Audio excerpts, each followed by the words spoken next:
torment me for years, then take my brother's best friend away. Be ready for our revenge. I will preface this by saying that this story is long, and I was not the mastermind to all the revenge that follows, but I did play a crucial role, and feel as though I need to explain my reasons for doing so. I grew up in a single-parent family, my mom, me, and my older sister, who, for this story's sake, I will call Lilith. Lilith is 4 years older than me, so the main reason I believe she was the way she was because she grew up an only child with both our parents spoiling her and giving her everything she wanted. Then I came along, and she wasn't the baby anymore. Then when I was 2, my parents divorced, my dad moved away, and my mom was left alone with us. My sister was, and still is, a grade A bitch. When I was growing up, she used to bully me relentlessly. She would call me names, break my stuff, blame my parents' divorce on me, and even physically abuse me until I got old enough to hit back. At school, she used to get all her friends to bully me as well, and because a bunch of older kids were always cornering me, calling me fat and ugly, I never had any friends. No one wanted to be anywhere near me because of her, and she always made a point of letting me know just how much better than me she was. When I was younger, I believed she was better. She was prettier, wore better clothes, had a ton of friends, and was into girly stuff like makeup and fashion while I was still in my teddy bear Barbie stage. You could just tell me that this is all stupid kid stuff, but it only got worse as we got older. By the time she was 16, I was just turning 12, and the bullying had never ceased. Because of the type of person I was, I thought that if I did everything she said, she might actually like me, but this only encouraged her to take advantage of me. Things like cleaning her side of our room, getting her drinks, making her food, doing any housework Mom asked her to do, and even giving her my pocket money were completely normal. But despite doing everything she said, she was always nasty, and not just to me. One of the worst memories I have of my sister is her screaming at my mom because she couldn't get the prom dress she wanted. I watched my mom try to explain that she didn't have the money to afford the dress she asked for, and that she'd have to get a cheaper one. Lilith blew up on my mom, telling her they would have the money if Dad was still here, and it was all her fault that he left, and she shouldn't suffer because Mom was too lazy to get a real job. This really struck a chord with me because even when I was younger, I always noticed how tired my mom always was. She worked 2 jobs just to get us by, and for Lilith to act that way and say things like that really got to me. She made my mom cry that night, and I've never forgiven her for it. Sometime later, and my mom was dating this guy. We shall call him Matt. Matt was, and still is, great. He was really nice to all of us, bought us presents, made a point to get to know us, even took both me and Lilith on separate days out so we could both spend some alone time with him, which always made me feel special. I was 13 when they got married, and we moved in with him. Matt made quite a lot of money, so both Lilith and I now had separate bedrooms, and I could not have been happier. Enter Matt's son, our mastermind. We shall refer to him as Megamind. I had met Megamind a few times before my mom got married to his dad, but never really got to know him. He was older than me, but younger than Lilith, so when we moved into his house, I was terrified that Mega would be like Lilith. However, I was completely wrong. Mega was, and still is, the best brother. He never made me feel like I was unwanted. He let me play on his consoles, got me into reading, helped me with my homework, even encouraged me to make friends, knowing how my sister's treatment of me affected my trust in people. Mega was the sibling I always wanted and never got to have, and Lilith just kind of faded into the background for a while. Then, some years later, Mega brought a friend home from university. His name shall be Nick. Nick and Mega were best friends. They did practically everything together and had the truest bromance of any 2 men I've ever met. But there was evil lurking, evil that wished to break the bromance forever. The first time Lilith saw Nick, I swear there were stars in her eyes, and she had to capture this innocent soul into her trap, by any means necessary. And poor Nick. Poor Nick. Despite both me and Mega telling him repeatedly what kind of person she was, Lilith entranced this innocent boy with her looks and her charms, and they soon started dating. Soon, whenever Nick would come over to the house to hang out with Mega, Lilith would show up and drag him away, making it all about her. She started arguments with Mega about spending too much time with her boyfriend and that he needed to stop and leave them alone, to which Mega always laughed in her face and told her, not too kindly, to fuck off. Mega wasn't like me. He didn't take any of her shit, and I deeply respected him for that. However, this evil demon was not used to being disrespected, and so she hatched a wicked plan. She started trying to separate Mega and Nick. If Nick came over to be with Mega, she would always make him feel guilty about not spending enough time with her. She would start fights with Mega and then act like the poor victim over text to Nick. Nick would then call Mega all upset and angry, and Mega would try to explain that Lilith was just trying to manipulate him. All of this I saw as a spectator. Mega would tell me every time Lilith did something sneaky to try and break his friendship with Nick, and I believed everything he said because I knew what kind of a person she was. Then one day, Lilith and Mega had a massive fight. Our parents had gone on a couple's weekend getaway and had left Lilith in charge since she was the oldest. I was about 15 at this time, while Mega was 19 and Lilith was 20, because she was the one in charge. She got given the money we were supposed to use for food. But of course, Lilith took the money for herself and bought a bunch of shit just for her, including, I remember, a pair of gold high heel shoes. They were pretty, but we couldn't eat them. Mega blew up on Lilith, and Lilith shouted back that she was older, better, and deserved it, blah, blah, blah. Mega got our parents on the phone, told them what happened, and they ripped into Lilith, telling her to give her pocket money to Mega so he could look after us and buy us food for the weekend. Lilith shouted and cried, but eventually gave in, never having successfully manipulated Matt in her life. She handed the money to Mega with a snarl, then spent the next few hours on the phone to Nick, wailing about how we were both being mean to her while our parents were away, and could she please stay at his house so she wouldn't be bullied anymore. Nick came running and started screaming at Mega for, quote, taking Lilith's money and getting her into trouble. Meanwhile, Lilith stood behind Nick with a smug look on her face, while Mega was trying to explain. Nick then yells that Mega's been against their relationship from the beginning, and he didn't know what Mega's problem was, but if he was forcing him to choose between him and Lilith, he chose his girlfriend. Now I know a lot of you will call Nick stupid, but don't.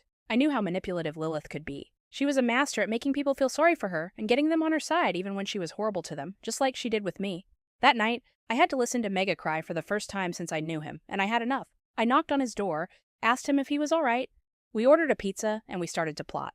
Mega was rather defeated by this point, but I told him that if his friendship with Nick meant anything, he had to get him away from that demon spawn before he lost his friend for good. And so we plotted. Lilith spent the entire weekend with Nick and came back all happy and smug, rubbing it in Mega's face that Nick had chosen her. But via our plan, Nick said nothing back, acted defeated, and let her talk. For the next few weeks, that's all she did. Whenever Nick came over to the house, she would spend time with him in her room, and when he'd leave, she'd prance around Mega, bragging about how much Nick loved her, and asking Mega snidely if he missed his little friend. Every time she did this, her focus was entirely on Mega. She never once looked at me, and that was her biggest mistake. Finally, the day of her 21st birthday had arrived. Nick and Mega hadn't spoken in weeks, and the few times Nick had gingerly tried to make things up with Mega, Lilith would walk in screaming about how he had already chosen her, and that if he wanted to be friends with Mega again, then their relationship was over. Nick would always look miserable, but would side with her nonetheless. Mega had had enough. The fact that Lilith was making his best friend so unhappy purely for her own selfishness snapped something in him, and he told me it was time to put our plan into action. This was where my part of our plan finally took center stage. For her 21st birthday, she'd arranged to have her party at the house since it was huge, and more than enough space for all of her university friends. Our parents had agreed, but only under the condition that there was no underage drinking, and that both Mega and I were allowed to stay in the house. My sister reluctantly agreed, and thus the plan was in motion. On the morning of her birthday, I knocked on her bedroom door. She looked annoyed to see me and asked me snidely, "What do you want?" I innocently told her I'd had the best idea. I told her I wanted to record her for her 21st birthday. I wanted to record her getting ready with her friends, talking about her plans after leaving university, record all her friends at the party, then set up the recording on a big projector Matt had in his office, so everyone could see it. This was before the time where smartphones were everywhere, so recording yourself was still something of a novelty, and I was using an old-fashioned camcorder I had gotten a few birthdays ago. Now, despite the fact that she did not like me, her wrath had been focused on Mega for so long that she most likely never saw me as a threat. And because of this, both her and her friends seemed to love the idea. I spent the entire morning with them, recording them all getting ready, putting on their makeup, and, of course, introducing themselves to the camera. My sister was lapping it up. She looked into that camera's eye like she was a supermodel movie star, preening and talking loudly about her successful future and how amazing her birthday party was going to be. That day, I reverted back to my old role as a servant, fetched her and her friends drinks and food, and made a grand show of complimenting all of them, and telling them how amazing they looked on camera and that they could all be actresses someday. They were loving it. So the party starts, and my sister told me to stay out of the way. I told her innocently that it was no problem, that I'd just stay in my room all night, edit the recordings, and come down to set up the camcorder when she was ready, because I wanted this night to be perfect for her. Satisfied with my answer, she left my room, and I did exactly what I said I'd do. I edited my recordings. A few hours later, and one of her friends came to my room and told me she was ready. I set up the projector in the large living room, connected it to Matt's computer, and started playing the recordings for all her guests to see. The first part of the recordings were exactly what I promised. My sister and her friends introducing themselves and laughing in her bedroom as they had been hours earlier. I looked at my sister, who seemed so satisfied that all the attention was on her. Then I looked at Mega, who was hiding in the corner of the room, and gave him a subtle thumbs up. Then the video started to change. It started to play clips of Lilith shouting at Mega, calling him names, and taunting him about Nick. It started showing Lilith snidely telling Mega that Nick belonged to her and that she was going to do her best to make Nick hate Mega, so they would never be friends again. It even showed clips of Lilith bragging about all the lies she'd told Nick and how he was so gullible. Every single argument I had recorded without her knowledge, I'd edited into this video. Everyone in the party was watching silently, as Lilith's true self was exposed in clip after clip, while Lilith stood there frozen, completely unable to comprehend what was going on. When she finally snapped out of it, she turned on me and started screaming, yelling at me, and asking me, "How could you do this?" I never said a word. I just smiled. When the recording stopped, Mega turned the lights on and everyone was staring at Lilith, clearly having no defense. She let out a loud cry and stormed up to her room, slamming the door so hard everyone heard it. The next day, Mega told me Nick had apologized for everything, and that he was stupid to so blindly believe everything she said. He even told me that Nick had thanked me specifically for helping him see what a monster my sister truly was. When my parents came home, both Mega and I were grounded for ruining Lilith's birthday, and for using Matt's stuff without permission. But neither of us cared. Mega got his best friend back, and a few months later, Lilith moved out since after seeing the recordings of her behavior, my parents were disgusted by her and they had absolutely no problems with showing it. Since she no longer had any leverage over anyone in the house, she packed her bags and moved to stay in one of her college dorms. I've never had any problems with my sister since, and to this day, Mega and I are as close as two siblings can be, and always laugh about the time we defeated the demon and saved us all from its clutches. Update. Thank you so much for the support and the gold. For everyone asking what happened next, well, Mega and Nick are still best friends. Mega was the best man at Nick's wedding. And before you ask, yes, he learned his lesson about dating witches. His wife is sweet as a cherry drop. Mega's happily living his life as a single man for now, and is currently working as a carpenter/restorator. I'm in a very healthy, very happy relationship with my man of 4 years. We're not married, but I'm hoping soon. And as for Lilith, well, I don't see much of her these days. Last I heard from Mum, she was living alone somewhere near the seaside, is working in one of those arcade places, and still gives as many fucks about us as we do about her. She only ever comes home to ask Mum and Matt for money, and hasn't talked to either me or Mega in a long while. As much as I'd like to say she learned her lesson, I don't see her personality changing anytime soon. Nonetheless, Mega and I are still really close, and Nick and I always joke about who's going to be the best man at his wedding. Update 2.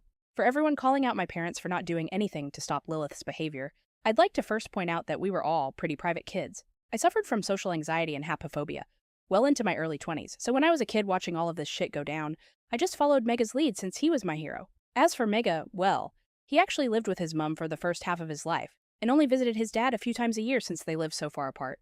But his mum passed, so he had to uproot his whole life to move in with Matt. Then, a while later, he inherited a mother, a nervous younger sister, and a bitchy demon spawn. That's probably why he never really spoke to his dad about what was happening all those times, because Mega and Lilith have gotten into many petty fights over the years. I could tell many stories, but they kept all the warfare silent. Neither wanted to involve our parents, and as for my mum and Matt, well, I don't really know what Matt was feeling beyond loving my mum, but I know that my mum put a lot of herself into her relationship with Matt. Not meaning that she loved us any less, but after my dad left, we had to downsize our whole life, and she had to get 2 jobs to look after us all. So when she met this amazing guy who literally swept her right off her feet, let her quit one of her jobs so she wasn't so exhausted, bought her kids gifts, and genuinely cared about all of us, I think she let herself go blind to some of the conflict in the house.